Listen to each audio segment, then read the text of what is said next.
இன்றைக்கி வீடியோவில் நம்ம என்ன ரெசிபி செய்ய போகிறோன்னா பால் கடும்பு தாங்க. இந்த பால் கடும்பு பார்த்திங்கன்னா உடம்புக்கு அவ்வளோ நல்லது.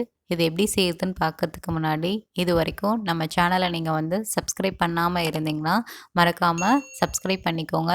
லைக் பண்ணுங்கள், ஷேர் பண்ணுங்கள், கமெண்ட்ஸ் பண்ணுங்கள். மறக்காமல் பெல் நோட்டிஃபிகேஷனை கிளிக் பண்ணுங்கள். அப்போ தான் நாங்கள் அப்லோட் பண்ணுற வீடியோஸ் வந்து உங்களுக்கு உடனுக்குடன் வந்து சேரும்.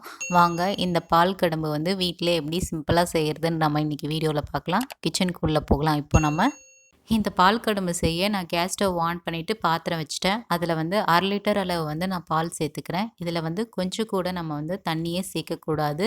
நம்ம ஃபுல்லாக 1/2 லிட்டர் அளவு வந்து பால் சேர்த்துட்டு நல்லா இதை காய்ச்சணும். இதை காய்ச்சிட்டு நல்லா பொங்கி வர வரைக்கும் நம்ம வந்து வெயிட் பண்ணணும். இப்போ பார்த்திங்கன்னா பால் நல்லா பொங்கி வந்துருச்சு. இப்போ நம்ம வந்து சர்க்கரையை வந்து சேர்த்துக்கலாம். நான் இதுக்கு பார்த்தீங்கன்னா 100 கிராம் அளவு வந்து சர்க்கரையை வந்து சேர்த்துக்கிறேன். எப்பயுமே வந்து 1/2 லிட்டர் பாலுக்கு 100 கிராம் அளவு வந்து சர்க்கரையை சேர்த்துக்கணும். இன்கேஸ் நீங்கள் வந்து சர்க்கரை நிறைய தேவைப்படுனா நீங்கள் இன்னும் வந்து 150 கிராம் கூட சேர்த்துக்கலாம். சர்க்கரையை சேர்த்துட்டு நான் வந்து நல்லா மிக்ஸ் பண்ணி விடுறேன். நல்லா மிக்ஸ் பண்ணி விட்ட பிறகு நான் வந்து ஒரு 1/4 கப் அளவு வந்து பால் பவுடரை வந்து சேர்த்துக்கிறேன். பால் பவுடரை சேர்த்துட்டு நல்லா கைவிடாமல் மிக்ஸ் பண்ணுங்கள். இது கெட்டிப்பட வாய்ப்பு இருக்குது. ஸோ நீங்கள் வந்து பால் பவுடர் சேர்த்த உடனே நீங்கள் நல்லா மிக்ஸ் பண்ணி விடணும். இதை நல்லா அந்த பால் பவுடர் வந்து நல்லா கரையணும். இந்த பால்லே நல்லா மிக்ஸ் பண்ணி விடுங்க. இப்போ பார்த்தீங்கன்னா ஆல்மோஸ்ட் வந்து கொஞ்சமாக கரைஞ்சிருச்சு. அது வரைக்கும் நம்ம வந்து கைவிடாமல் நல்லா மிக்ஸ் பண்ணிகிட்டே இருக்கணும். இப்போ பார்த்தீங்கன்னா பால் நல்லா கொதிச்சு வந்துருச்சு. இந்த டைமில் நான் வந்து ஏலக்காய் வந்து தட்டி போட்டுக்கிட்டேன். தட்டி போட்டால் தான் நல்லா வாசமாக இருக்கும். இந்த பால் கடும்புக்கு நீங்கள் ஏலக்காய் தூள் வந்து சேர்க்காதீங்க. நீங்கள் ராவா ஏலக்காவை எடுத்து தட்டி போட்டு இதில் சேர்த்துக்கோங்க. நான் இதுக்கு பார்த்தீங்கன்னா 4 ஏலக்காய் வந்து சேர்த்துட்டு நல்லா மிக்ஸ் பண்ணி விடணும்.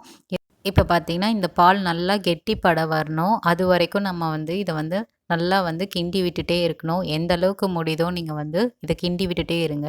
இதை செய்கிறப்ப வந்து லோலேருந்து மீடியம் ஃப்ளேம் வந்து வச்சு செய்யுங்க. அதுதான் வந்து பெஸ்ட் ப்ராக்டிசஸ்ஸு.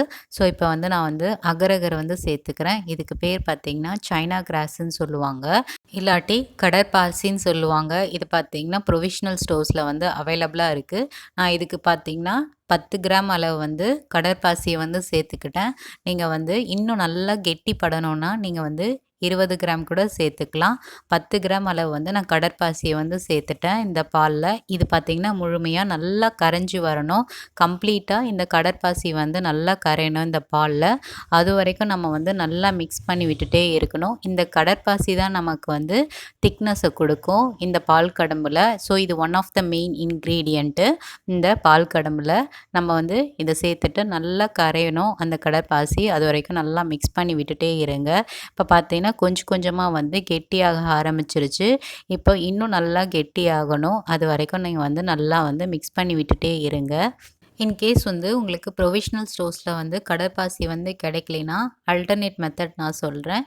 நீங்கள் வந்து பால் கொதிக்க வச்சுட்டு அதில் சர்க்கரை ஆட் பண்ணிவிட்டு பால் பவுடரை சேர்த்துட்டு கொஞ்சமாக ஏலக்காய் தட்டி போட்டுட்டு நீங்கள் இட்லி பாத்திரத்தில் வந்து இதை நல்லா வச்சு வேக வச்சுருங்க. 15 to 20 மினிட்ஸ் வந்து இட்லி பாத்திரத்தில் நல்லா நம்ம வேக வச்சு எடுத்தோம்னா பால் கடும்பு வந்து தயாராகிடும்.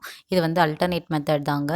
இது வந்து கடற்பாசி இருக்குன்னா நீங்கள் இந்த மெத்தட் போங்க. இப்போ வந்து பார்த்திங்கன்னா நல்லா மிக்ஸ் ஆகி கெட்டிப்பட ஆரம்பிச்சிருச்சு.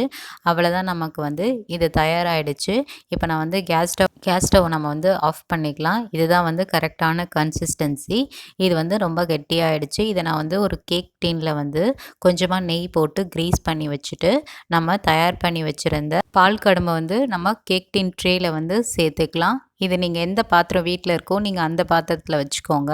இதை வந்து நம்ம ஒரு 6 ஹவர்ஸ் வந்து இதை டிஸ்டர்ப் பண்ணாமல் அப்படியே வச்சிடலாம். ஒரு 3 ஹவர்ஸ் நீங்கள் வந்து ரூம் டெம்பரேச்சரில் வச்சுட்டு மற்ற 3 ஹவர்ஸ் நீங்கள் பார்த்தீங்கன்னா ஃப்ரிட்ஜில் வச்சுருங்க. நல்லா செட் ஆகிடும். செட் ஆகிட்ட பிறகு நம்ம டீமோல் பண்ணணும். ஸோ டீமோல் பண்ணுறதுக்காக நான் ஒரு நைஃப் எடுத்துகிட்டு சைடில் வந்து நல்லா வந்து எடுத்து விட்டுக்கிறேன். அப்போ தான் நமக்கு டீமோல் பண்ணுறதுக்கு கரெக்டாக இருக்கும். ஒரு பிளேட்டை வச்சு இது திருப்பி போட்டு நல்லா தட்டி விடுறேன். இப்போ பார்த்தீங்கன்னா நமக்கு அழகாக வந்துருச்சு இந்த பால் கடம்பு. இந்த டைமில் நம்ம வந்து கொஞ்சம் கொஞ்சமாக வந்து பீசஸ் போட ஆரம்பிக்கலாம். நான் பார்த்திங்கன்னா ஸ்கொயர் ஷேப்பில் வந்து நான் பீசஸ் போட ஆரம்பிச்சுக்கிருக்கேன். நீங்கள் அது பார்த்திங்கன்னா மெதுவாக ஹேண்டில் பண்ணுங்கள். இது வழுக்கி போக இருக்கும். பிகாஸ் இது ரொம்ப சாஃப்டாக இருக்கும்.